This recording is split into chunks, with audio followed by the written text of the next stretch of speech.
تو آج ہمارے سامنے پاکستان ہاکی کے حوالے سے کچھ اہم معلومات ہیں جن پر ہم بات کریں گے۔ جی بالکل۔ خاص طور پہ ایک پریس کانفرنس کی بات ہو رہی ہے اور ایک نئی بین الاقوامی کمیٹی کی۔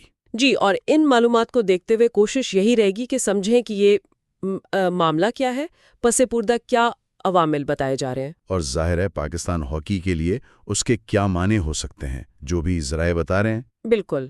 تو سب سے پہلے تو یہ خبر ہے کہ اولمپئن رشید الحسن جو 1984 اولمپکس گولڈ میڈلسٹ ہیں، جی، انہوں نے 11 اگست 2025 کو گوجرا میں ایک پریس کانفرنس رکھی ہے۔ درست۔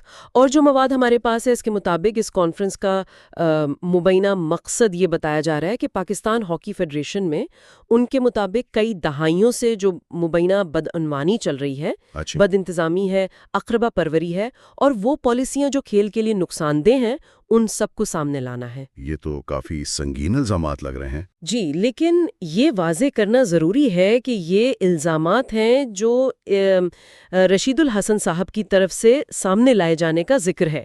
ابھی تک یہ الزامات ہی ہیں۔ ٹھیک، ایک اولمپئن کا اس طرح سامنے آنا یہ بذات خود ایک بڑی خبر ہے۔ یقیناً۔ اچھا، اسی کے ساتھ ایک اور قدم کا بھی ذکر ہے، ایک بین الاقوامی میڈیا کمیٹی۔ اس بارے میں کیا تفصیلات ہے؟ ہاں، ذرائع یہی بتا رہے ہیں کہ عالمی سطح پر یعنی دنیا بھر میں اس معاملے پر آگاہی پھیلانے کے لیے ایک 4 رکنی کمیٹی بنائی گئی ہے۔ اور اس کی قیادت کر رہے ہیں اولمپئن معین الدین صاحب جو امریکہ میں مقیم ہیں۔ معین الدین یہ بھی تو 1984 والی ٹیم میں تھے نا؟ جی بالکل، لاس اینجلس اولمپکس کی گولڈ میڈل جیتنے والی ٹیم کا حصہ تھے۔ زبردست، یعنی کمیٹی کی سربراہی بھی ایک بڑے نام کے پاس ہے۔ باقی ممبران کون ہیں؟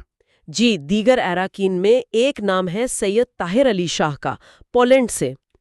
جی، ان کے بارے میں بتایا گیا ہے کہ وہ سابق کھلاڑی ہیں، منتظم بھی رہے ہیں اور سوشل میڈیا پر بھی کافی ایکٹیو ہیں۔ اچھا، یعنی ہاکی سے جڑے ہوئے ہیں۔ بالکل۔ پھر امریکہ سے ہی ایک اور صاحب ہیں، پرویز اقبال، وہ سینئر کھلاڑی بتائے گئے ہیں اور ہاکی کی بحالی کے لیے کافی سرگرم ہیں۔ ٹھیک ہے۔ اور چوتھے رکن کینیڈا سے ہیں مسعود للہ۔ ان کا تعارف ہاکی کے حامی کے طور پر ہے اور وہ اپنے موقف پر قائم رہنے کے لیے جانے جاتے ہیں۔ تو مطلب یہ کمیٹی کافی متنوع ہے، الگ الگ ممالک سے، الگ الگ پس منظر سے لوگ شامل ہیں۔ جی ایسا ہی لگتا ہے۔ اس سے اندازہ ہوتا ہے کہ شاید یہ کوشش صرف پاکستان تک نہیں رکھنی بلکہ اسے عالمی سطح پر لے جانا ہے۔ ایک طرح سے بین الاقوامی دباؤ بڑھانے کی کوشش ہو سکتی ہے۔ ہو سکتا ہے، یعنی ذرائع تو یہی اشارہ دے رہے ہیں کہ عالمی توجہ حاصل کرنا مقصد ہے۔ ایک اور بات جو اہم لگی وہ ہے پریس کانفرنس کا مقام، گوجرا۔ جی ہاں، ذرائع میں اسے پاکستان ہاکی کے ستاروں کا گہوارہ بھی کہا گیا ہے۔ بالکل، اور گوجرا کا انتخاب میرے خیال میں کافی معنی خیز ہے۔ کیسے؟ دیکھیں، گوجرا وہ شہر ہے جس نے پاکستان کو ہاکی کے بے شمار بڑے نام دیے۔ جی یہ تو ہے۔ طارق عزیز، سلیم شیروانی، منظور الحسن سینئر، رشید الحسن، خود بہت لمبی فہرست ہے۔ بالکل۔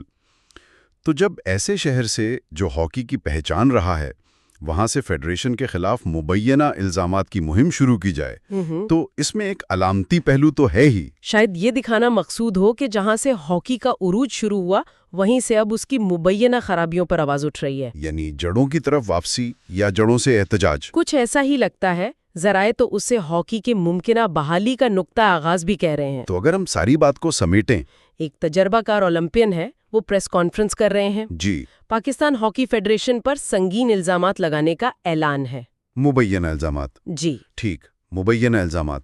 پھر ان الزامات کو عالمی سطح پر اٹھانے کے لیے ایک بین الاقوامی کمیٹی بھی بن گئی ہے جس میں خود بھی سابق کھلاڑی شامل ہیں۔ اور یہ سب ہو رہا ہے گوجرا میں جو ہاکی کا مرکز سمجھا جاتا ہے۔ جی، ساری معلومات کو جوڑیں تو یہی تصویر بنتی ہے۔ ایک منظم کوشش نظر آ رہی ہے کہ اندرونی مسائل کو یا کم از کم الزامات کو دنیا کے سامنے لایا جائے۔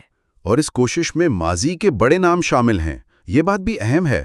بالکل، یہ اس تحریک کو وزن دیتا ہے۔ واقعی یہ سوچنے والی بات ہے۔ اگر گوجرا جو ہمیشہ ٹیلنٹ کی نرسری سمجھا جاتا تھا اب انتظامی معاملات پر ایک تحریک کا مرکز بن رہا ہے تو یہ پاکستان میں ہاکی کے مستقبل کی جو سمت ہے، جو ترجیحات ہیں، ان پر کیا اثر ڈال سکتا ہے؟ یہ ایک بڑا سوال ہے۔ جی، یہ غور طلب نکتہ ہے کہ کیا فوکس اب ٹیلنٹ ہنٹنگ سے ہٹ کر انتظامی ڈھانچے کی طرف جا رہا ہے یا دونوں ساتھ چلیں گے؟ وقت ہی